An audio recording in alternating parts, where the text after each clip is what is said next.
Hello and welcome. I'm here with Adam, the game designer on H1Z1 at Sony Online Entertainment's headquarters here in San Diego, California, and today we're going to ask him some questions.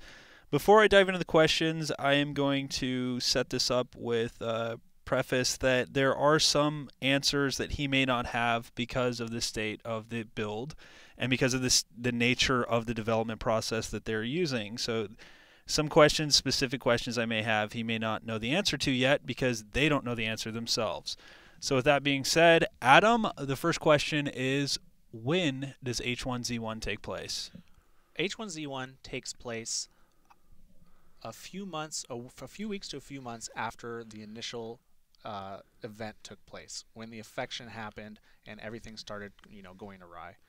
So that's when H1Z1 takes place. Cool. So where does H1Z1 take place? It takes place in like Middletown, America, in a town that you would find maybe 50, 75 miles away from a major city. Go down the highway for 50 miles, and next thing you know, you come across a small town. That's kind of where it takes place. Okay. Is there anywhere specific regionally? Middletown, America, Northwest, Midwest, Southwest. I would say in between, something that feels like outside of Oregon, but also kind of feels Midwesty. It's kind of a mix between a Midwest feel and a Northwest feel. Cool. All right. So let's next I'm going to go into the gameplay questions. So the first question, what types of zombies do we expect to see? Are we going to see, more specifically, to compare you guys, other types of zombies? In Left 4 Dead, you see bloaters, you see specialized zombies, stuff like that. Is there going to be any types of specialized zombies, and if so, what are they going to be? We want to grow the zombie AI as it kind of gets developed. It's very emergent in the way that we're building it. So right now we have just like the walker zombies. We want to have crawler zombies. We want to have just like the traditional zombies that you see in everyday zombie lore. And then later on, maybe the H1N1 strand evolves. Maybe the zombies evolve. Maybe if a zombie eats more people, then he gets stronger. And later down the line, we can kind of introduce basically an evolution of the H1Z1 string. And what does that mean? We don't know yet, but it means that we can have different types of zombies. Okay, cool. And so the next question would be, will night be persistent, and will there be regional nighttime based on geolocation for people? So if I'm in California and it's 6 p.m. and the sun's setting, will it be, if I go and hop in H1Z1, will the sun be setting? Right now, it currently is not set that way. We can set it that way if it's a specific server rule set that we want. So kind of how we're doing development here is we have our core H1Z1 game, and it's going to have our set of rule sets that everyone's going to be able to come in free to play, and that's our rule set.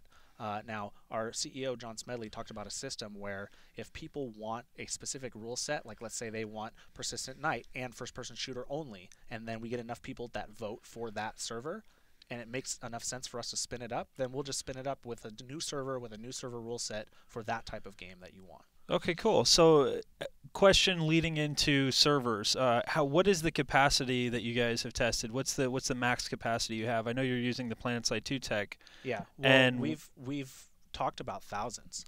What the final number is, we don't have yet, but it can hold thousands of people. That's awesome. If it's something that we want. And so, with thousands of players, how large is your map then that you're designing?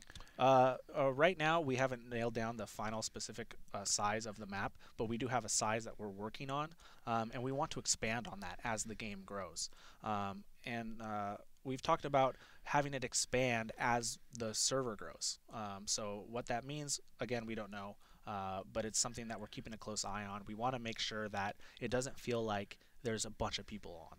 We want it to feel like you are very alone in this world. You see people every now and then, and you make a decision if they want to be your ally or if you want to take them out. But we don't want it to feel like a Twitch FPS game with a ton of people everywhere. Cool. Okay, so the next question would be, this is going back to gameplay.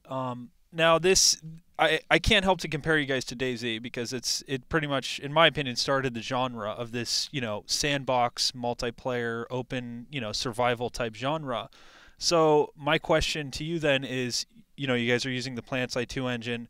What types of simulation are you adding to that? Because I think that DayZ was so popular because of the nature of the mill simulator, where you get shots, you get shot at, you hear cracks, you go into your inventory, it feels really clunky, it feels like a simulator, it doesn't feel like you're having fun. Really, DayZ really, I don't think there's anyone who can say DayZ is a really fun game. So what kind of things are you guys doing to your engine to give it a more authentic feel? Well, we've been working on the Forge-Lite engine for many years now. We've made multiple MMOs on this engine, and what this engine brings to this type of survival genre is a persistent world, is an MMO world where you can really feel immersed. Kind of immersed without the clunkiness. You don't. It doesn't need to feel that way to be a fun experience. So we're kind of bringing the zombies to and the survival element to the zombie world with persistence and scale. Okay, so that brings us to our next subject here, which is the survival aspect. Is your blood amount going to be a factor? Right now, we have it as a thing on the list that we want to talk about and discuss with the community. We have the way we develop this game is very different than we've developed other games. As you can see, there's a lot of transparency. We are very open with the community, and if there's a hot topic that we know we want to flesh out more, we'll go ahead and shoot it out and ask the community what they want. We just recently asked the community about how we want to monetize the game, and they came back with a ton of great suggestions. So I know that blood is a thing that's on the list that we want to talk about. Okay, and then so is what about are limbs a factor? Can you break your arms and legs? Again, with the going back to the blood thing, that's another hot topic that we want to talk about on the list before we go in and say, hey, this is what the game's going to be like. We want to make sure that we've talked to the community, heard everybody's answers, and if anybody wants to give us feedback, hit us up on our Reddit subreddit and make a post.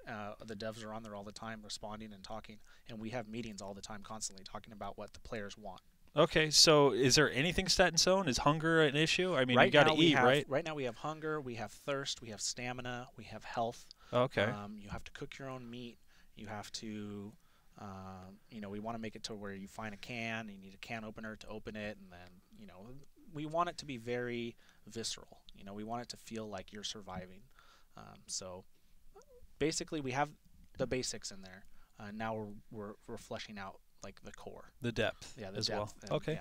Cool. So now we're going to go into ownership. Part of the, once again back to DayZ. The biggest thing with DayZ is the whole intensity comes from the ownership that the player has on their gear. So For sure. let's talk about what kind of clothing we can expect to see in H1Z1. I would expect to see a ton of different types of clothing.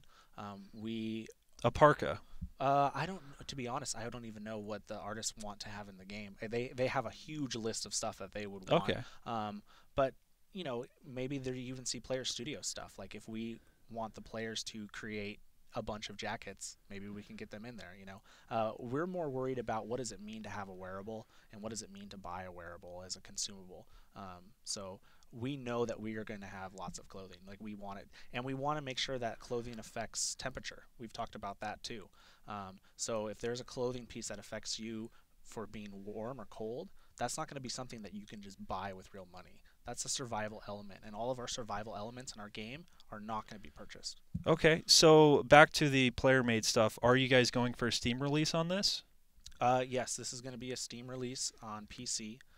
We haven't talked about any dates, but we're talking about an early access to let people in for $19.99 whenever we decide we feel like the game's ready for an early release. So then with that, you could have possible Steam Workshop integration. You know what? I'm not sure about that question, to be honest. Okay. I don't know how that's going to work in our game. Okay, so let's go back to ownership. Now, what you said there's going to be lots of types of clothing. Specifically, this is just a specific community question. Is there going to be a ghillie suit? You know what? I can't definitively say that there would be one, but to me it makes sense that we would want one. I know it's something that is very obvious that players want, and that type of stuff, if the players want it, it's the type of thing that we want to make for the players. Cool. And then what about clothing that has, you said clothing that has weather variables? What about damage variables like body armor, Kevlar suits, or Kevlar helmets? For sure. Anything that is something like that, we can talk about with the fans, with the development team, and we want to make sure that if it's something we deem as a survival item that really affects gameplay, we want to make sure that you're getting it without buying it. Okay, cool. And then now I'm going to talk to another one of the members of the team, about weapons. So I'm here with Jimmy again. We're going to be talking about weapons. So the first question from weapons is, how much modification is possible with weapons in H1Z1? I like the word possible because right now, if once again from PlanetSide, we have a very robust attachment system, and realistically, what you see in PlanetSide isn't hard coded. It's all designed set. Like right now, I can go in data and say I want to throw a rail on this. I'm a big gun guy myself, but an AR-15 railed out. Yeah, awesome. You're gonna throw on a pistol grip. You want to grab everything that you want on this rifle, and it's very easy to do in our game as far as implementation. Performance-wise, I am a little scared of it, only because the more draw calls you add to a character, for example, they have to be separate. We're not swapping out a whole model. So you have a character that's made up of his pieces, his hat, and all these other things. Then you have a gun, right? And then when you add a flashlight, a laser sight, a scope, these are all might as well be separate characters. So I very much want to do that, and I know there's a solution for it, but I'm not sure if it's the attachment system we use now. Want to do it, absolutely. Okay, cool. So next question will be, will weapons have durability to them, and the modifications themselves, parts to them, will weapon parts have durability as well? Absolutely. Yeah, it's something we want to do. Okay, and will weapons be craftable? So I don't want to craft a 1911. All right. I mean, I really. We've talked about that as a team, and I think we kind of all agree we would rather. If you just Google improvised shotgun, like you find the craziest things people have done, and that's the sort of thing you should be able to craft. I mean, honestly. I mean, if you want to get a hammer, a firing pin, a 12-gauge shell that fits in this pipe, bang, hope you hit yourself on the forehead, awesome. But we'll find some more creative ways to handle that. I don't want to craft an AR-15 or anything like that. Okay, so what about not necessarily firearms, but what about like melee weapons? Like yes. When you see Dead Rising, you can put a battery to a machete and electrocute people as you chop their head off. I don't know about that particular one. We're not so much about the stylized part of it. Yeah. But yeah, you will be able to craft weapons. Matter of fact, the torch everyone's been seeing us catch shit on fire with is when you hit someone, it'll catch them on fire. You'll be able to craft that. You're not going to just get that. Those are the type of things you'll be able to make. Okay, cool. And then the next question, will there be non-lethal weapons like tasers or, anything else really? Mace, beanbag shotguns? I love that, actually. I'm the weapons guy, and I've been so focused on trying to figure out what type of weapons we want in our game. I didn't even think about, like, tasers. I would love to tase somebody. Yeah. I mean, old siphon filter. Do you remember? Yes, You could you just lock your friend into that taser and he couldn't leave. I remember people rage quitting when I would play that on LAN. I have not heard siphon filter in forever. That is incredible. All right. All right. Next question. So this isn't really a weapon, but will there be items like handcuffs or rope to add to the social aspect of the game? I don't see why we wouldn't do it. I mean, it hasn't been discussed, but it seems like a given, right? Sandbox. We want to give everyone the possibility to do their worst to people or best, Okay. And then the final question is going to go for the end game replayability. On the high end, what types of weapons can we expect to see? You're going to see, for the initial iteration of weapons we're going to be putting in, they're going to be civilian-based weaponry. You're going to see AR-15s, you're going to see some 308s, and actually there are 308 AR-15s, but you know what I mean, like a hunting rifle, you get out there, bolt action. But at the high end, as far as military stuff goes, I'm not sure yet. I mean, I don't know what a Barrett will do to the gameplay, right? I mean, realistically, you kill someone at 2.3 miles away. Is that a good idea? I don't know. Yeah. So we can also design our way out of that box by making sure that there's not a field of vision for 2-point-some miles. So I don't know. We will have military weapons. We will have military installations. They will be incredibly rare, hard to find.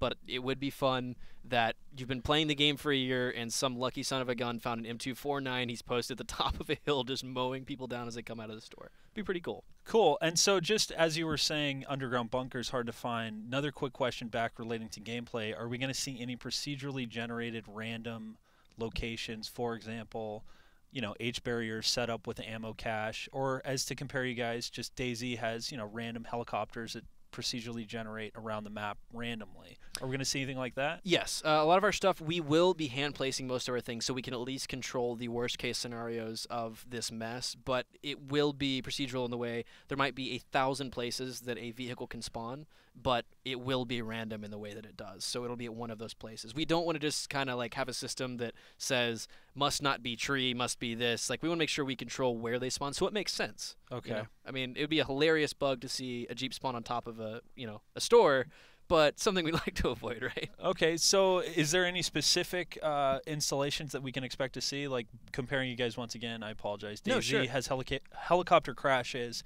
Is there any high-end stuff like that? Like I mentioned, underground bunkers that are going to be procedurally generated, or anything like that that we can expect to see? Maybe trains or anything specific you can mention?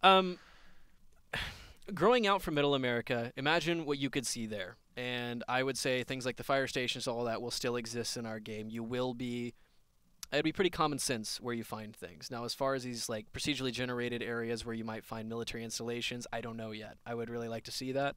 It just depends on what we're developing next, like where we're developing next, I guess. Does it make sense for us to have that? Cool. Thanks again for your time, Jimmy. I'm going to let you go back to the live stream. Sure, absolutely. And we're going to move to our next set of questions here. Now back to Adam, and we're going to be discussing vehicles. So what types of vehicles do we expect to see at H1Z1? Right now, we currently have an off-roader in the game. It's the only vehicle we have for our pre-alpha, but we've been talking about having different types of vehicles. What that vehicle means, we don't know yet, but what we want to make sure is that it has a purpose in the game. I think you can make a mistake in making a vehicle if it doesn't really have a purpose for the gameplay. So we want to make sure that when we make a new vehicle, what does that mean? Should it be, a car? Should it be a buggy? Should it be this or that or whatever? So for currently we just have the off-roader, but you can expect more vehicles down the line for sure. Types of vehicles, are you going to be landlocked, or is there going to be air vehicles, water vehicles? I know the planet side you have a vast array of vehicles you can use. Yeah, if that's something that we want to do, we can do it because of the Forge Light engine. But currently we haven't discussed anything about our next vehicle yet. So no F-16s.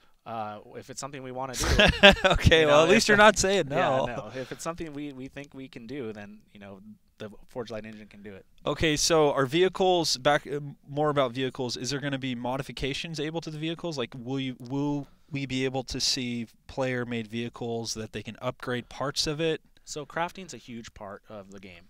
It's like one of the major pillars of the game, and we want to make sure that the crafting's very deep. So what does that mean in our game?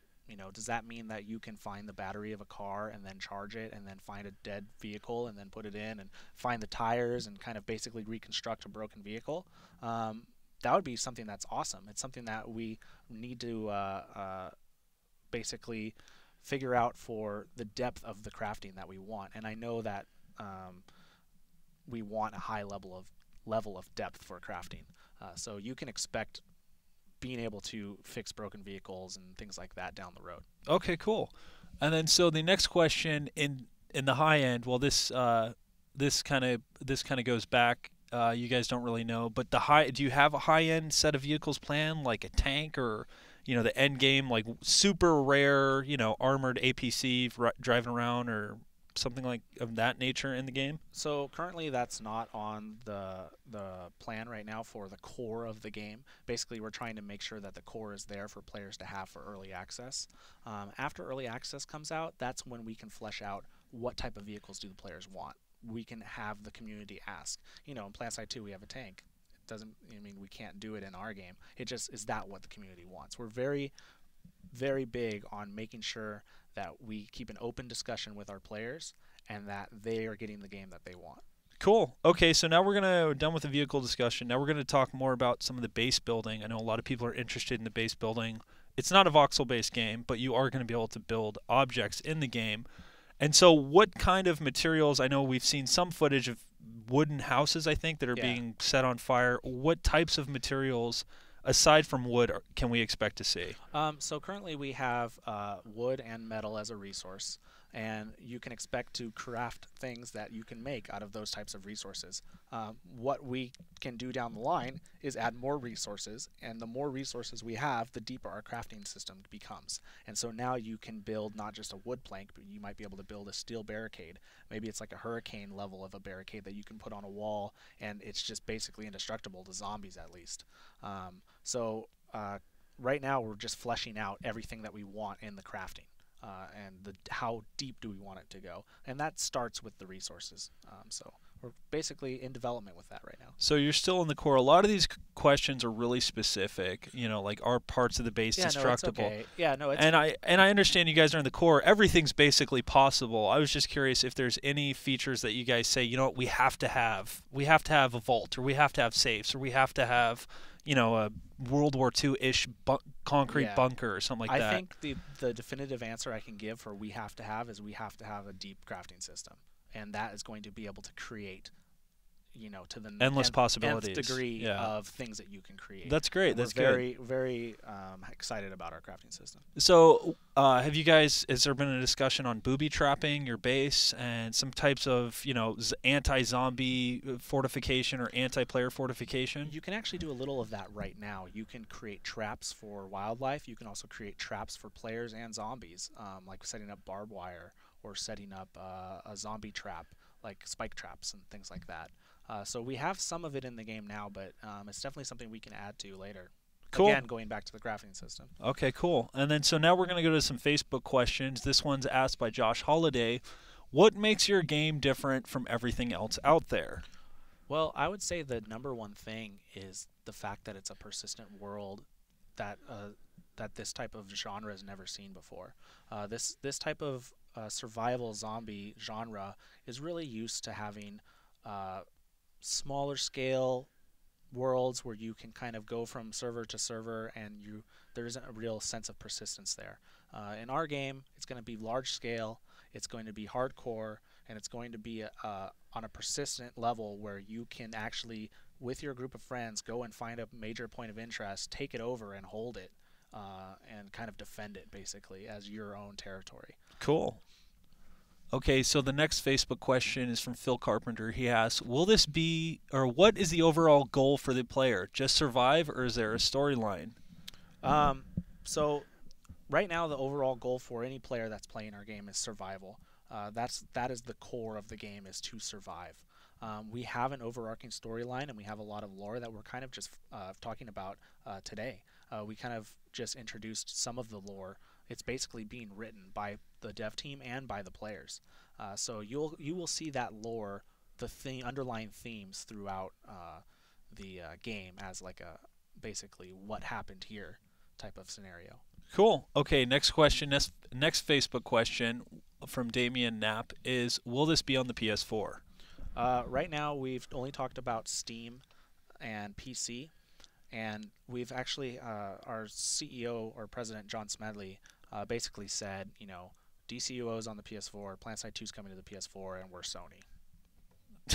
Yeah, so that's what he said. So whatever that means. Yeah. All right, cool. Now we're going to go to forum questions. I posted on my forums, and here is a question from the Mr. Gilly. Will there be a trader city allowing for the purchase and sale of gear? So I think a cool part of any type of game like this, being sandbox the way it is the player-driven communities on a server-to-server basis, basically. Like, I'm excited about, again, going back to the crafting system, if you have the certain type of resources to create something that a player deems as something of value, then you can create type of a player-made currency that they generated themselves, and maybe they have set up their own type of trade system or black market system. And I think all of that stuff happening organically is the way to do it, not to try to have us say, hey, this is what's valuable, this is what's not, and this is what should be traded. I think it should all happen organically with the players. That's a good idea. I know in DayZ, back to DayZ, players did that. It was an organic setup. They set up bases, and you had a tent. You had one guy walk in, the other guy walk out. Yeah. And it makes for great gameplay because it's like a thin line of chaos and organization. At any moment, it can just be torn up. It's very dramatic. I mean, that's it's like a real life scenario, basically. You can't dictate what the players want to do. You have to let them do what they want to do. So then another question from Crypto Deuce is, will there be underground bases? Will you be able to build bases underground? Currently, we don't have the ability to let the player build a base underground, but I have the ability to create an underground area that a player could use as a point of interest to take over themselves. That's about as close as we can get for now, but that doesn't mean down the line we can't let the player carve out something or create something that seems like it's an underground area. Cool. So the possibilities at this point, you're just getting the core stuff in, are pretty much Exactly. endless. It's really up to the community to It decide really is what's up to the community. important and what is not important in Yeah. this game. And if you know, underground bases is something that's a super hot topic that the community wants, then we'll have to deliver as far as building that out for them. Cool. Yeah. All right, Adam, thank you for your time. Is there anything you'd like to say? If people have questions about this game, where can they go? I'm very active on Twitter. You can always follow me at rclegger, ARCLEGGER. I'm very active on the subreddit /r/H1Z1 if you go to reddit.com. And just send me a tweet, send me a message. I'm very active throughout the day. And if you have any questions, let me know. Cool. Thanks again for your time, Adam. And you can also follow this channel. I will be covering H1Z1 as it develops. I look forward to playing it after this interview, getting a first impression of what I think the game's going to turn out to be. Thanks for watching. I cannot say, I cannot wait. Moon goes down away from me without a cast of bell. The darkness falls on her, night is now.